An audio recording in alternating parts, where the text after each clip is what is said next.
En el mes de julio de 1943, el verano ardía en las estepas rusas con un calor insoportable que hacía temblar el horizonte. Las divisiones SS Totenkopf, Fidas Reich, avanzaban con gran éxito por los campos arrasados cerca de Prokhorovka, dejando a su paso un rastro de humo oscuro y tierra calcinada. Los mandos alemanes festejaban lo que consideraban su mayor triunfo. Habían aniquilado 3 divisiones soviéticas en menos de 2 días. Las banderas con la cruz gamada ondeaban sobre los tanques Tiger y Panther, mientras los soldados brindaban con vodka que habían capturado. Nadie sospechaba que sobre sus cabezas, oculto en la bruma matutina, se cernía el martillo más destructivo que Stalin había creado para aplastarlos. El general Hermann Hoth observaba desde su puesto de mando móvil el mapa extendido sobre una mesa improvisada. Sus ojos brillaban de satisfacción mientras trazaba con el dedo las líneas que marcaban el avance imparable de sus tropas. Cuarta División Panzer había avanzado 15 kilómetros en las defensas soviéticas. Las comunicaciones interceptadas revelaban un ambiente de pánico entre las tropas enemigas, con unidades en retirada y oficiales soviéticos ejecutados por cobardía. Todo apuntaba a que el Ejército Rojo estaba al borde del colapso total. Sin embargo, a 80 kilómetros al norte, en un bosque espeso, donde los abetos crecían tan juntos que apenas dejaban pasar la luz del sol, 800 lanzacohetes Katyusha permanecían en un silencio absoluto, camuflados bajo redes hechas de ramas frescas y hojas verdes, vigilados por miles de soldados soviéticos que habían recibido la orden de no encender ni un solo cigarrillo. Estos mortales sistemas de artillería aguardaban la señal de Stalin. El dictador soviético había aprendido de sus errores en 1941. Cuando los alemanes lo sorprendieron, juró que nunca más permitiría que sus enemigos supieran dónde se encontraba su verdadero poder, hasta que ya fuera demasiado tarde. El coronel SS Joachim Pfeiffer paseaba entre sus tropas con el pecho lleno de orgullo. A sus 30 años, era uno de los jefes más jóvenes y temibles de las Waffen-SS. Había liderado masacres en el frente oriental que le habían traído medallas y el pavor absoluto de sus adversarios. Ahora, frente a las ruinas humeantes de una aldea rusa que sus hombres acababan de destruir, alzó su copa de vino francés, que había sido robado, y gritó con voz potente. Sus palabras resonaron entre los soldados cansados, pero llenos de euforia. Les prometió que en una semana estarían en Moscú, que pronto toda Rusia sería alemana, y que los eslavos inferiores serían sometidos como merecían. Los hombres vitorearon, algunos abrazaban fotos de sus familias en Alemania, soñando con que la guerra terminaría pronto y podrían regresar a casa como héroes conquistadores. Otros revisaban sus armas, limpiando la sangre y el barro de las bayonetas. Nadie se fijaba en el cielo que comenzaba a nublarse hacia el norte. Nadie prestaba atención al murmullo lejano, que comenzaba a intensificarse, como el zumbido de 1000 avispas enfurecidas. En Moscú, Joseph Stalin disfrutaba de su pipa en el búnker subterráneo del Kremlin. Delante de él, el mariscal Georgy Chukov señalaba el mapa con movimientos precisos. El plan era sencillo, pero brutalmente efectivo. Habían sacrificado deliberadamente 3 divisiones como cebo, permitiendo que los alemanes avanzaran justo donde deseaban que lo hicieran. Cada metro de terreno que ganaban las fuerzas alemanas los acercaba más a la trampa mortal. Las divisiones alemanas se habían concentrado en un valle angosto, rodeado de colinas boscosas. No era casualidad. Stalin había ideado personalmente esta emboscada. El dictador soviético dio la orden con una voz fría y calculadora, sin mostrar ninguna emoción. Para él, los soldados eran solo cifras en un tablero de ajedrez. Pero esta vez, las cifras favorecían a la Unión Soviética de manera abrumadora. 800 Kyusha contra 3 divisiones SS concentradas en menos de 20 kilómetros. No iba a ser una batalla, iba a ser un exterminio. Las primeras explosiones llegaron sin previo aviso. El cielo sobre Prokhorovka se iluminó con miles de estelas de fuego que caían como la furia de un dios enojado. Los soldados alemanes, que festejaban unos segundos antes, quedaron paralizados con las copas aún en alto, mirando hacia arriba, mientras el caos se desataba sobre ellos. El estruendo era ensordecedor, un rugido constante que hacía temblar la tierra y estallaba los tímpanos. Los cohetes impactaban con explosiones deslumbrantes que convertían tanques en chatarra retorcida y hombres en sombras carbonizadas en las paredes. Chwachin Paper intentó dar órdenes, pero su voz se perdió en el estruendo apocalíptico. Un cohete estalló a 10 metros de su posición, lanzándolo contra un muro de piedra. Cuando volvió en sí, tenía sangre en la cara y sus oídos zumbaban con un pitido agudo y persistente. A su alrededor, el mundo se había transformado en un paisaje infernal. Cuerpos desmembrados yacían entre cráteres humeantes. Tanques tigre que minutos antes parecían invencibles. Ahora eran esqueletos de metal derretido. El olor a carne quemada y explosivos saturaba el aire hasta hacerlo irrespirable. Los Katyusha no cesaban. Oleada tras oleada de cohetes caían sin pausa, siguiendo coordenadas calculadas, con precisión matemática. Los soviéticos habían estudiado cada posición alemana durante semanas. Habían infiltrado espías que reportaban exactamente dónde dormían los oficiales, dónde estaban los depósitos de municiones, dónde se concentraban las tropas. Stalin no dejaba nada al azar. Cada cohete tenía un propósito. Cada explosión estaba diseñada para maximizar el terror y la destrucción. El general H. observaba horrorizado desde su puesto de mando, mientras las comunicaciones se llenaban de gritos desesperados. Unidades enteras dejaban de responder. Los operadores de radio transmitían súplicas de ayuda que se cortaban abruptamente en medio de explosiones. El mapa que unos minutos antes mostraba un avance victorioso, ahora evidenciaba la magnitud del desastre. 3 divisiones enteras, más de 40.000 hombres atrapados en una zona mortal sin posibilidad de escapar. Intentó dar la orden de retirada, pero ya era demasiado tarde. Los soviéticos habían anticipado incluso eso. Cuando las primeras unidades alemanas intentaron retroceder, se encontraron con que las carreteras estaban bloqueadas por enormes cráteres. Los puentes que habían cruzado horas antes ya no estaban. Los bosques por los que habían avanzado ahora ardían en llamas que alcanzaban hasta 30 metros de altura. Stalin había cerrado todas las salidas antes de desatar su furia. En el frente, un soldado de las SS llamado Klaus intentaba arrastrarse hacia una trinchera mientras fragmentos de metal pasaban volando sobre su cabeza. Tenía 21 años y había mentido sobre su edad para unirse a las Waffen-SS porque creía en la propaganda que prometía gloria y conquista. En ese momento, con las piernas destrozadas por la metralla y la sangre empapando su uniforme, se dio cuenta de que había sido engañado. No había aquí ninguna gloria, solo muerte y horror. A su lado, su mejor amigo, Friedrich, yacía sin rostro, víctima de la onda expansiva de un cohete que había caído tan cerca que el calor había derretido los botones de su chaqueta. Los Katyusha seguían con su sinfonía de destrucción durante 4 horas sin parar. Los equipos soviéticos trabajaban con una precisión mecánica, recargando los lanzacohetes a una velocidad impresionante. Stalin había dado la orden de no escatimar en munición. Cada Katyusha disparó sus 16 cohetes, luego se recargó y volvió a disparar. Hicieron 3 rondas completas. 38.400 cohetes cayeron sobre las divisiones alemanas.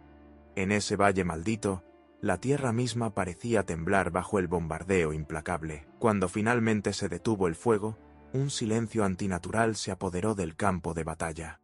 Era el silencio de la muerte absoluta. El humo oscuro era tan espeso que tapaba el sol, transformando el mediodía en un crepúsculo espectral. Zhukov dio la orden para que la infantería soviética avanzara. Los soldados del Ejército Rojo se dirigieron hacia el valle con sus banderas rojas ondeando y gritos de venganza resonando en sus bocas. Habían estado esperando este instante durante 2 años de retrocesos humillantes y derrotas aplastantes. Lo que encontraron superaba cualquier pesadilla. El paisaje se había convertido en un cementerio lunar. Cráteres de 5 metros de profundidad se extendían hasta donde alcanzaba la vista. Los tanques alemanes habían sido volteados como si fueran juguetes por niños enfurecidos, con sus torretas arrancadas y sus tripulantes reducidos a cenizas dentro de sus ataúdes de acero. Los cuerpos de los soldados de las SS yacían esparcidos en posturas grotescas, algunos aún aferrando armas inútiles, mientras que otros estaban agrupados, intentando protegerse mutuamente en sus últimos momentos. Un soldado soviético llamado Iván avanzaba entre los escombros con una expresión inmutable.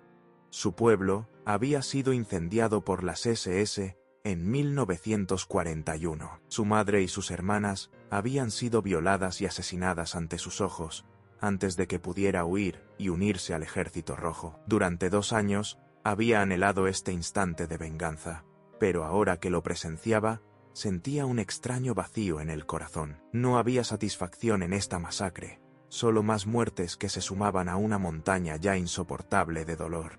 Joaquín Piper logró sobrevivir de manera milagrosa. Lo encontraron inconsciente bajo los restos de un edificio derrumbado, protegido por pura casualidad, cuando las vigas cayeron formando un espacio vacío sobre él. Al despertar en un campo de prisioneros soviéticos, se dio cuenta de que de su división de 5.000 hombres, solo 132 habían logrado sobrevivir lo suficiente para ser capturados. Los demás estaban muertos, o tan gravemente heridos, que morirían en las horas siguientes. El general H. intentó informar a Hitler sobre la catástrofe, pero la magnitud de la derrota era tan impactante que Berlín, al principio, no quiso aceptarlo. 3 divisiones de élite de las Waffen-SS habían sido completamente destruidas en menos de un día.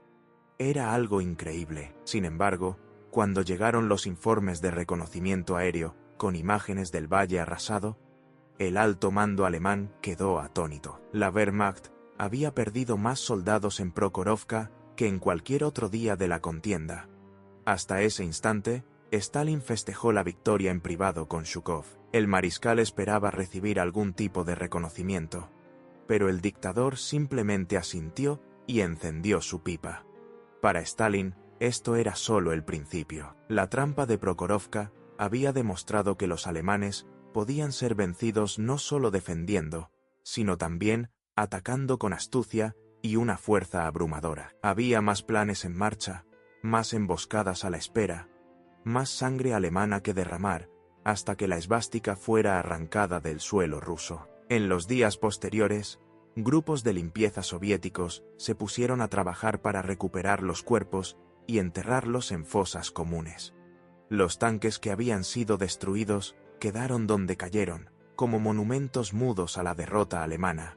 La propaganda soviética convirtió Prokhorovka en un emblema de la resistencia rusa, aunque nunca se refirieron a los aspectos más oscuros, de cómo Stalin había sacrificado intencionadamente a miles de sus propios soldados, como carnada para la trampa. Los alemanes que lograron escapar antes del bombardeo, llegaron a sus líneas principales con relatos de horror, que parecían sacados de una pesadilla. Hablaban de un infierno que caía del cielo, de cohetes que rugían como bestias, de explosiones que desintegraban a los hombres.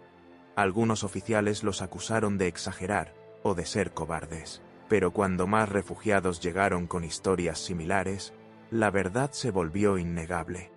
Los soviéticos contaban con un arma devastadora y una voluntad implacable de usarla sin compasión. La noticia del desastre se fue filtrando poco a poco entre las filas alemanas, generando un impacto psicológico que ningún bombardeo podría igualar. Los soldados que antes creían en la invulnerabilidad alemana, ahora miraban al cielo con temor. Cada nube podía esconder la muerte. Cada bosque podía ocultar a cientos de cohetes esperando. La confianza desmedida que había caracterizado al ejército alemán desde el comienzo de Barbarossa empezó a desmoronarse. Klaus, el joven soldado de las SS, que había sobrevivido con las piernas destrozadas, fue trasladado a un hospital de campaña alemán, donde los cirujanos, abrumados, intentaban salvar lo que podían de los miles de heridos. Le amputaron ambas piernas por debajo de la rodilla, sin anestesia, ya que los suministros médicos se habían agotado. Sus gritos se unieron al coro de sufrimiento que llenaba las carpas del hospital día y noche, hasta que finalmente el shock le brindó el compasivo escape de la inconsciencia. Soñó con su madre en Baviera y con los prados verdes, donde solía jugar de pequeño, antes de que el mundo se volviera un caos. En Moscú, Stalin dio la orden de producir más Katyusha. Muchas más. La estrategia había superado todas sus expectativas más optimistas. Los alemanes habían aprendido a temer a los tanques soviéticos 34 y a reconocer la determinación de la infantería rusa. Pero los Katyusha eran otra cosa.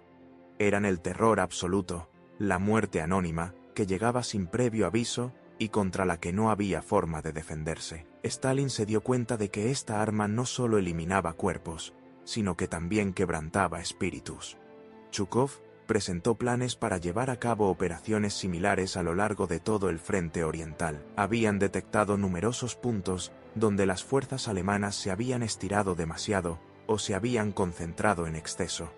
Cada uno de esos lugares era una oportunidad para repetir la masacre de Prokhorovka. El mariscal comentaba con gran pasión profesional sobre las tasas de bajas y la eficacia de las municiones, pero en su mirada se podía notar algo más sombrío. Había presenciado demasiada muerte. Había dado órdenes para demasiadas masacres. Algo en su interior se había vuelto tan duro como la piedra. Las semanas siguientes trajeron una serie de bombardeos Katyusha a lo largo del frente. Ninguno tan devastador como el de Prokhorovka, pero cada uno dejaba su huella mortal. Los alemanes intentaron contraatacar bombardeando las posiciones soviéticas, pero los Katyusha eran móviles y estaban esparcidos. Para cuando la Luftwaffe llegaba a un lugar reportado, los lanzacohetes ya se habían desplazado varios kilómetros. Era como intentar aplastar moscas con un martillo. El alto mando alemán empezó a poner en práctica nuevas estrategias. Ordenaron a las tropas que mantuvieran formaciones más dispersas, que evitaran concentrarse en valles o zonas cerradas, aunque esto disminuía su efectividad en el ataque. Las divisiones que antes se movían en grandes grupos, ahora tenían que desplazarse en pequeños equipos, lo que las hacía más vulnerables. Lo que Stalin había conseguido con sus Katyusha fue obligar a los alemanes a modificar por completo su estrategia militar. Ya no podían lanzar ataques con la misma intensidad que habían mostrado en sus anteriores Blitzkrieg. En octubre de 1943, 3 meses después de Prokhorovka, Joachim Peiper fue intercambiado en un trueque de prisioneros. Regresó a Alemania como una sombra de lo que solía ser. Había perdido 15 kilos. Su cabello se había tornado gris a los 30 años, y sus ojos reflejaban una mirada vacía que incluso intimidaba a sus superiores. Cuando le ofrecieron un nuevo mando, decidió rechazarlo. Por primera vez en su trayectoria, desobedeció una orden directa. Lo amenazaron con un consejo de guerra, pero al final lo destinaron a labores administrativas lejos del frente. Nunca habló en público sobre lo que presenció en Prokhorovka, pero sus pesadillas lo atormentaron cada noche por el resto de su vida. El general H. fue destituido de su puesto. No porque no supiera hacer su trabajo, eso habría implicado reconocer que la derrota era culpa de la Wehrmacht, sino por motivos de salud. Pasó el resto del conflicto sentado en un escritorio en Berlín, manejando documentos y observando cómo el Reich se desmoronaba poco a poco. Cada vez que escuchaba aviones sobre la ciudad, se encogía de forma instintiva, temiendo que un torrente de cohetes cayera sobre él. El trauma de Prokhorovka nunca lo dejó en paz. Los soldados soviéticos que participaron en el ataque fueron galardonados con medallas y aclamados como héroes. Muchos de ellos fueron enviados a hacer propaganda en fábricas y ciudades, narrando historias de su gloriosa victoria sobre los fascistas. Sin embargo, en la intimidad, algunos confesaban a sus amigos más cercanos que la visión de tantos cuerpos destrozados les había quitado parte de su humanidad. La guerra es la guerra, o mataban, o los mataban. Pero la magnitud de la destrucción en Prokhorovka había sido algo completamente distinto. Había sido industrial, impersonal, absoluta. Iván, el soldado cuya familia había sido asesinada por las SS, recibió una condecoración de la Estrella Roja por su participación en la batalla. La guardó en un cajón y nunca más la volvió a mirar. Cuando la guerra finalmente concluyó en 1945, regresó al lugar donde había estado su aldea. No quedaba nada, solo piedras ennegrecidas y hierba que crecía sobre huesos enterrados de manera superficial. Se sentó entre los escombros de lo que había sido su hogar, y lloró por primera vez desde que tenía 12 años. La venganza que había anhelado con tanta desesperación resultó ser vacía. Los alemanes habían pagado con sangre, pero eso no le devolvía a su madre ni a sus hermanas. En los años siguientes a la guerra, historiadores militares analizarían Prokhorovka como un ejemplo perfecto de cómo la astucia táctica y un poder de fuego abrumador podían aniquilar fuerzas que eran superiores en tecnología. Los Katyusha se convirtieron en leyenda, un símbolo del poderío militar soviético. Sin embargo, lo que casi nunca se mencionaba en los libros de historia era el precio humano. Los miles de soldados soviéticos que fueron sacrificados como carnada, las 3 divisiones alemanas que quedaron sepultadas bajo montones de explosivos, y los sobrevivientes de ambos lados que quedaron marcados para toda la vida. Klaus, el chico que había perdido sus piernas, llegó a vivir hasta los 85 años en un pueblito de Baviera. Nunca se casó, nunca habló de la guerra, salvo una vez con su sobrina, cuando ella le preguntó por qué cojeaba tanto con sus prótesis. Le contó una versión más suave de Prokhorovka, dejando de lado los detalles más horribles. Cuando ella le preguntó si había valido la pena, si Alemania había ganado algo con toda esa muerte, él simplemente movió la cabeza en señal de negación, y cambió de tema. Algunas preguntas no tenían respuestas que merecieran ser escuchadas. La trampa de Stalin en Prokhorovka alteró de manera fundamental el rumbo de la guerra en el frente oriental. Demostró que la Wehrmacht no era imbatible, que se podía superar y vencer con la táctica adecuada. La moral de los alemanes nunca volvió a ser la misma. Cada avance posterior se volvía más cauteloso y lleno de miedo. Los soldados avanzaban constantemente echando miradas hacia atrás, esperando que el cielo se llenara de miles de estelas de fuego. Los soviéticos siguieron utilizando la táctica de Katyusha, con efectos devastadores, durante el resto del conflicto, especialmente en la ofensiva de Vístula-Oder y en el asalto final a Berlín. Cada vez que los alemanes escuchaban el característico rugido de los cohetes, temblaban. Era el sonido de su derrota inminente, acercándose cohete tras cohete, explosión tras explosión. Sin embargo, de todas esas batallas, ninguna capturó tanto la imaginación y el horror como Prokhorovka. Era la historia ideal de Ubris recibiendo su merecido, las SS festejando su triunfo de manera anticipada, creyéndose invulnerables, solo para ser derrotados por un adversario que había sido más astuto, más paciente y más implacable.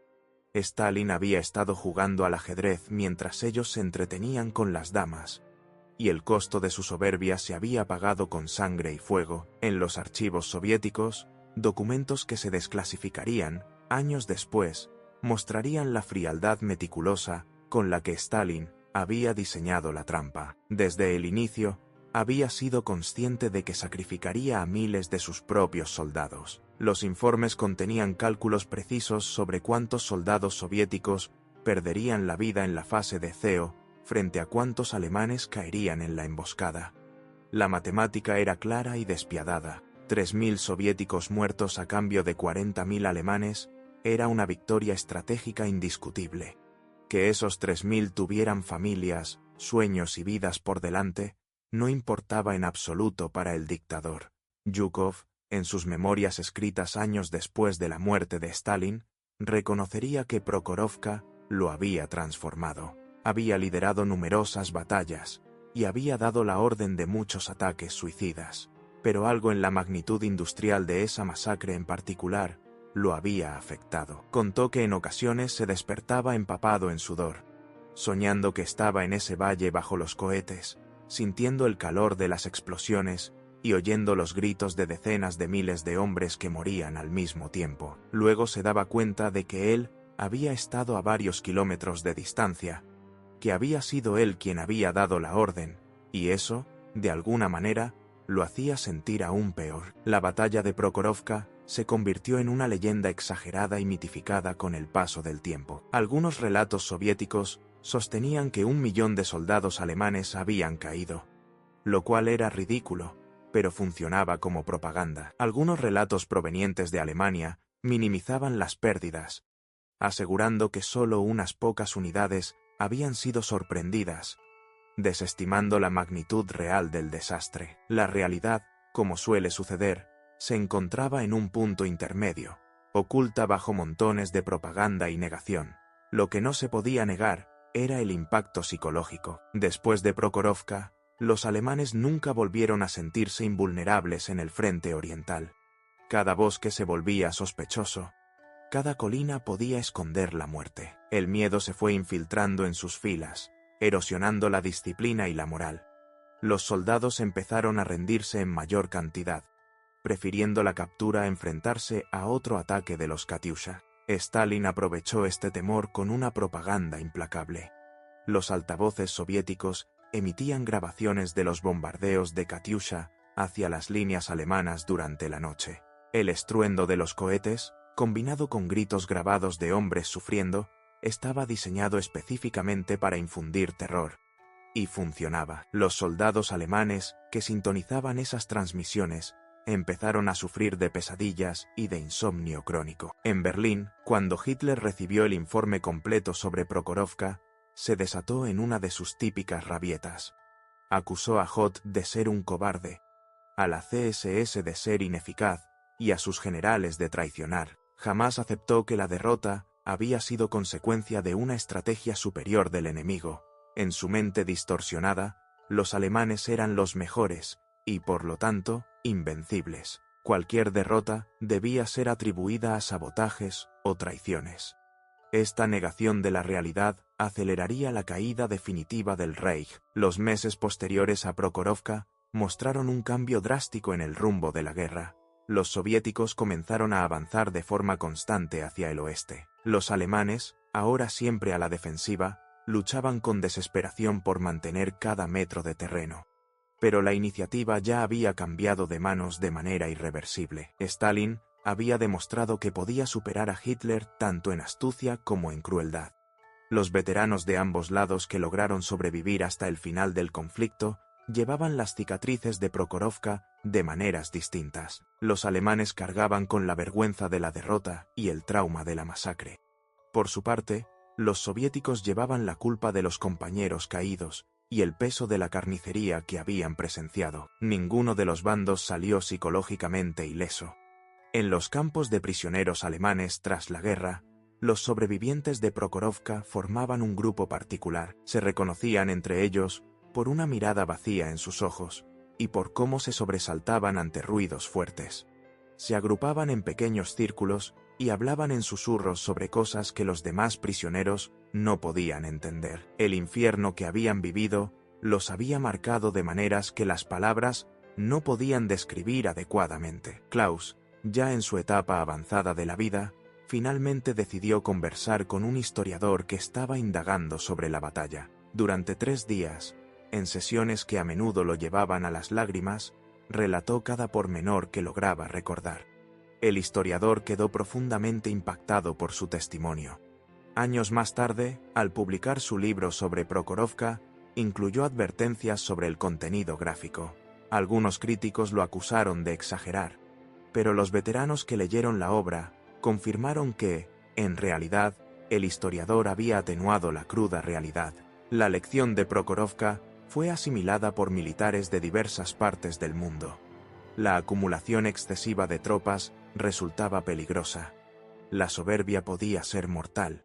El enemigo siempre podía tener un as escondido. Las academias militares analizaban la batalla como un ejemplo de brillante planificación por un lado y de negligencia desastrosa por el otro. Los cadetes aprendían sobre la relevancia del reconocimiento, la dispersión y la humildad táctica. Sin embargo, más allá de las enseñanzas bélicas, Prokhorovka era un recordatorio del horror absoluto que trae consigo la guerra industrial moderna. No se trataba de caballeros con espadas, ni siquiera de soldados con fusiles. Era una muerte mecanizada a gran escala, donde miles podían ser aniquilados en cuestión de minutos por operadores de armamento que ni siquiera veían a sus víctimas. Era una guerra deshumanizada en su forma más cruda y aterradora.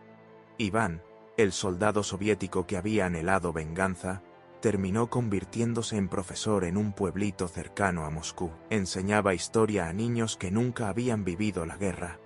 A veces, cuando el programa incluía la Segunda Guerra Mundial, se veía obligado a salir del aula porque los recuerdos lo sobrepasaban. Sus alumnos no comprendían por qué su maestro se tornaba tan melancólico durante esas clases. Él nunca les dio explicaciones. Los 800 Katyusha, que arrasaron con las divisiones SS en Prokhorovka, siguieron en acción durante el resto del conflicto. Algunos fueron destruidos en la batalla, otros se desgastaron por el uso intensivo tras la guerra. Muchos fueron desmantelados o vendidos a naciones aliadas de la Unión Soviética, pero algunos se conservaron en museos como símbolos de la victoria soviética. Los visitantes de hoy los observan con interés, leyendo las placas informativas y tomando fotos. Pocos realmente entienden lo que esos tubos de metal oxidado significan. La realidad es que Prokhorovka no fue una batalla en el sentido clásico. No hubo maniobras brillantes, ni actos heroicos que cambiaran el rumbo. Fue una masacre disfrazada de triunfo militar. Stalin había preparado una trampa perfecta, y las SS cayeron en ella, cegadas por su arrogancia y su creencia en que eran invencibles. Los documentos alemanes capturados tras la guerra mostraron que varios oficiales de inteligencia habían alertado sobre posibles emboscadas soviéticas en la zona de Kursk. Los informes hablaban de movimientos extraños de tropas y de concentraciones inusuales de artillería, pero estos fueron pasados por alto o desechados por los mandos que pensaban que sabían más. Esta arrogancia trágica costó la vida a 40.000 personas. Durante los años de la Guerra Fría, Prokhorovka se transformó en un símbolo de propaganda tanto para la Unión Soviética como para sus adversarios. Los soviéticos la utilizaban como evidencia de su superioridad militar, mientras que Occidente la señalaba como un ejemplo del desprecio comunista por la vida humana, subrayando cómo Stalin había sacrificado intencionadamente a sus propios soldados. Ambas visiones tenían algo de verdad, pero ninguna lograba captar la complejidad total de lo que ocurrió. Lo que era innegable era el impacto duradero de la batalla. Cambió la forma en que se libraban las guerras, mostró el poder destructivo de la artillería de cohetes, y dejó lecciones sobre la arrogancia y la planificación que resonarían durante muchos años. Prokhorovka se transformó en una palabra clave en el ámbito militar, representando la emboscada ideal y una derrota devastadora. Los últimos que sobrevivieron a esa batalla fallecieron en las primeras décadas del siglo XXI. Con su partida, se extinguió el testimonio directo de lo que realmente sucedió en ese valle maldito en julio de 1943. Ahora solo quedan documentos, fotos borrosas y las historias de segunda mano que han sido contadas por quienes escucharon a los veteranos. La verdad completa, con todos sus horrores y matices, se ha desvanecido en las brumas del tiempo. Sin embargo, el nombre Prokhorovka sigue vivo. En Rusia hay monumentos que rinden homenaje a la batalla. En Alemania, es un recordatorio sombrío de las repercusiones del expansionismo nazi en el resto del mundo. Es una nota al pie fascinante en la historia de la Segunda Guerra Mundial. Para todos, es una lección sobre cómo la guerra no trae gloria ni honor, sino destrucción, trauma y muerte, en magnitudes que desafían la comprensión humana. Las SS se alegraron demasiado pronto. No se dieron cuenta de los 800 Katyusha que estaban escondidos. Stalin los enterró vivos, cumpliendo su promesa de hacer que los invasores pagaran cada metro de suelo ruso con sangre alemana.